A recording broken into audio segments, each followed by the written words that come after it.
Ben Simmons just shaked out of the game. Does not seem very happy. He's high-fiving all of his teammates, but he's a little boisterous about it. He's upset. He was talking to the official, though. Wasn't I couldn't tell what it was about, the coaches. Yeah, he was talking to John Coble. Yeah.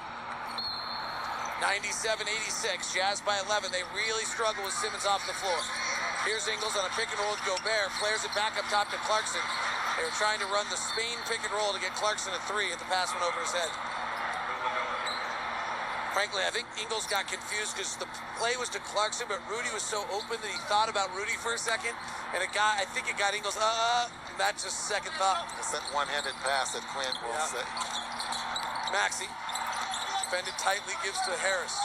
Guarded by Oni, isolated at the top of the key, drives, pull-up jumper, good. It's a tough shot. I wonder what Quinn would say to John Stockton with those one-handed passes. Actually, I don't think Quinn hates him that much. It just, the feeling is that Don't want him throwing it on him. you can't pull it back. That's the problem with it. Ingles, one-hand pass to Gobert, big steps to the rack. He's fouled by Howard. Yeah, I mean, if you're a kid playing fun, there's two sides to the story, right? So if your kid's playing fundamentally, we always want you to throw two-hand passes. In the NBA, you take the time to bring the other hand there to throw that pass, that window's going to close. Yeah. So, but the problem that Quinn talks about with the one-hand pass is you can't pull it back.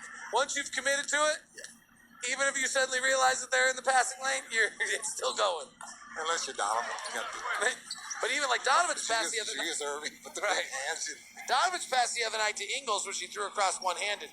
The next two possessions down, he threw a two-hand pass to me that was one of the most amazing he's actually throwing. No one's talking about it, but he drove as Rudy misses the first free throw. He was going to throw the bounce pass to the corner, but they closed it, and because he had two hands on the ball, he then switched from a left-hand bounce pass to a right-hand bounce pass the other way. 10-point Jazz advantage as Gobert splits the free throws. Ingles knocks a pass to the backcourt. Harris comes to get it. A pick from Howard, a three for Harris is good. They are not, I mean, they're fine. They're the best record in the East, and they don't have Joel Embiid tonight, but it's really just one-man basketball here. Clarkson, three ball on the right side, got blocked by Thibault. Thibault's an incredible defensive player. 7-point game. This one's a long way from over. Harris has gotten rolling a little bit. Simmons does too. Jazz having a hard time with that one-on-one defense on these guys. Korkmaz left side. Ingles tied up on Korkmaz. Korkmaz drives, puts up the floater, misses. Gobert rebounds. For Rudy, that's just his sixth. Out to Oni. Minute 40 left in the quarter. Cross-court pass to Ingles. Works away from the Gobert pick. Bounces to Rudy. Big step for the rack. He gets hammered again by Dwight Howard. Rudy checks all five fingers. They're still really long. Hopefully they're still connected. 4 fouls on Howard. That's all he's doing. That's 9 points and 6 rebounds. Pretty good game for Dwight Howard.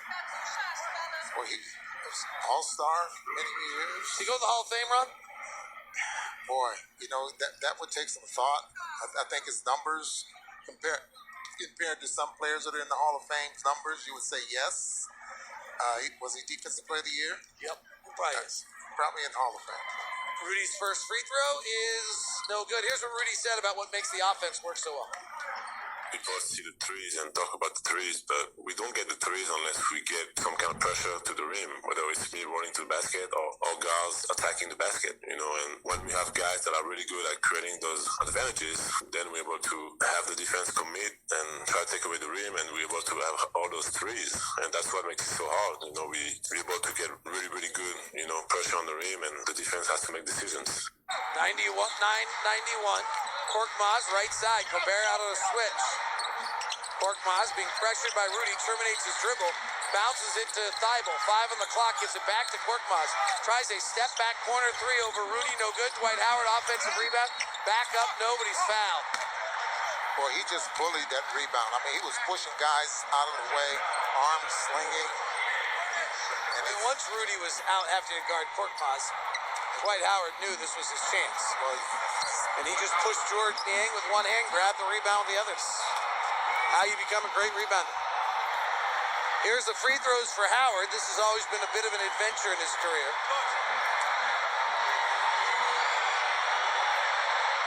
Flicks it up there, no good. He's changed his style or his approach to shooting free throws so many times. Jordan Clarkson, 28 points on 14 shots. That's your WCF Insurance efficiency report, reminding you to be careful out there. Jordan averaging about 17 points a ball game on 14 shots. So he's been able to get up 14 here in the first three quarters. Here's Howard's next one. Good. 99-92, Jazz by 7. They led by as many as 13.